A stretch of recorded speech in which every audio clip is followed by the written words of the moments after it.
রাসূল করিম সাল্লাল্লাহু আলাইহি ওয়াসাল্লাম ওই হাদিসে বলেন, ইয়া আইয়ুহান নাস আফসুস সালাম ওয়া আতইমুত তুআম ওয়া সাল্লু ওয়ান নাসু ফিন নিয়াম ওয়াসুলিল আরহাম তাদখুলুল জান্নাতা বিসসালাম।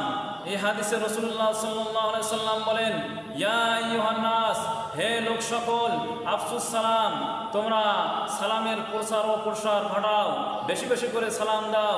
ওয়া আতিমুত তুআম, এবং মানুষকে খানা খিলাও। তৃতীয় নম্বর হচ্ছে ওয়াসাল্লু ওয়ান নাসু ফিন নিয়াম, যখন মানুষরা ঘুমিয়ে পড়ে অর্থাৎ গভীর রাতে উঠে তোমরা তাহাজ্জুদের নামাজে দাঁড়িয়ে দাও। অন্য একটি রিওয়ায়াতে এসেছে ওয়াসুলিল আরহাম, যে তোমরা আত্মীয়তার সম্পর্ককে অটুট করো, মজবুতভাবে ধারণ করো, আত্মীয়তার সম্পর্ক ছিন্ন করো না। যদি এই চারটি কাজ করতে পারো তাহলে আল্লাহ রাসূল বলেছেন যে তাদখুলুল জান্নাতা বিসসালাম।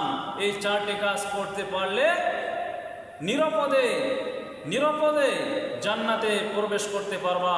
যদি আমরা এই চারটি কাজ করতে পারি, এই হাদিসে বলা হলো, এক নম্বর হচ্ছে বেশি বেশি করে সালাম দেওয়া, দ্বিতীয় নম্বর হচ্ছে মানুষকে খানা খিলানো, তৃতীয় নম্বর হচ্ছে যে তাহাজ্জুদের নামাজের সময় তাহাজ্জুদের নামাজে দাঁড়িয়ে যাওয়া, চতুর্থ নম্বর হচ্ছে আত্মীয়তার সম্পর্ককে মজবুত করা। যদি কেউ এই চারটি কাজ করতে পারে আল্লাহ রাব্বুল আলামিনের জান্নাতে সে নিরাপদে প্রবেশ করতে পারবে।